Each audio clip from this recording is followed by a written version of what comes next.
Hi friends, நான் Malini. Welcome to cook with Malini. நம்ம இன்னைக்கு ரொம்பவே டேஸ்டியான கறி குழம்பு சுவையில பட்டாணி குழம்பு தாங்க பார்க்க போறோம். ரொம்ப ரொம்ப சூப்பரா இருக்குங்க. சாதத்தோட வச்சு சாப்பிடவும், இட்லி, தோசை, சப்பாத்தி, பூரின்னு எல்லாத்தோடையும் பெர்ஃபெக்டா செட் ஆகும். ரொம்பவே டேஸ்டியான இந்த பட்டாணி குழம்ப எப்படி செய்யறதுன்னு இப்ப பாக்கலாங்க. ஃபர்ஸ்ட் பட்டாணி குழம்பு செய்யறதுக்கு மசாலா வறுத்து அரைச்சுக்கலாங்க.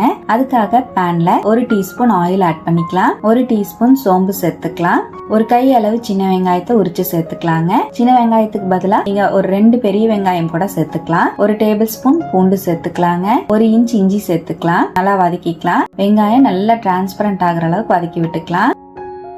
பாருங்க, வெங்காயம் நல்லா வதங்கிடுச்சு. இந்த அளவுக்கு நல்லா வெங்காயம் வதங்கினதுக்கு அப்புறம் இதோடவே 2 டேபிள் ஸ்பூன் துருவின தேங்காய் சேர்த்துக்கலாம். நல்லா மிக்ஸ் பண்ணிக்கலாம். தேங்காவோட ஈரத்தன்மை போற அளவுக்கு வதக்கிக்கலாங்க. பாருங்க, தேங்காவோட ஈரத்தன்மை போற அளவுக்கு நல்லா வதக்கிட்டேன். இதோடவே 1 டேபிள் ஸ்பூன் கொத்தமல்லி தூள் சேர்த்துக்கலாம். 1 டீஸ்பூன் மிளகாய் தூள் சேர்த்துக்கலாம். காரத்துக்கு தகுந்த மாதிரி மிளகாய் தூள் ஆட் பண்ணிக்கோங்க.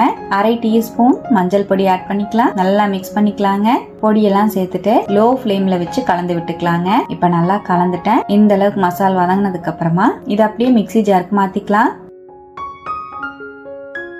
நம்ம வறுத்த பொருள் எல்லாத்தையும் மிக்ஸி ஜாருக்கு மாத்திட்டேன். இதோட 2 தக்காளி பழம் சேர்த்துக்கலாங்க. நல்லா நைஸா அரைச்சு எடுத்துக்கலாம். தேவைப்பட்டா தண்ணி சேர்த்து அரைச்சுக்கோங்க. இப்ப நம்ம மசாலா பேஸ்ட் ரெடி ஆயிடுச்சு. இருக்கட்டும்.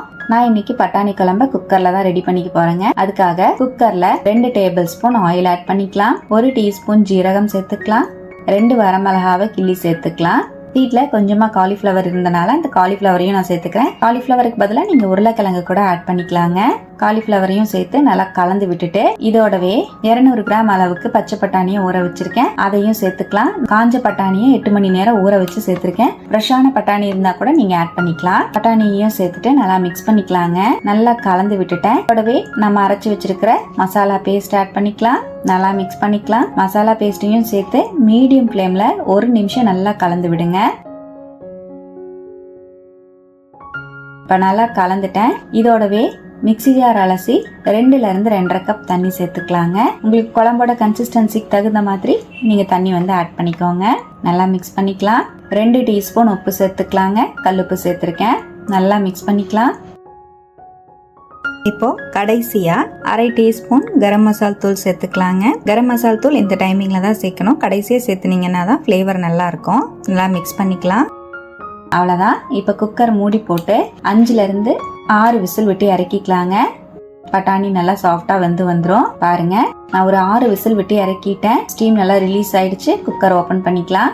நம்மளோட மணக்கும் பட்டாணி குழம்பு சூப்பரா ரெடிங்க. கறி குழம்பு சுவையில செம்ம வாசமா இருக்கும். நல்ல சூப்பர் டேஸ்டியான பட்டாணி குழம்புங்க. பட்டாணி எல்லாம் பாருங்க சூப்பர் சாஃப்டா வந்திருக்கு. நறுக்கின மல்லித்தலை சேர்த்துட்டு நல்லா மிக்ஸ் பண்ணிக்கலாம்.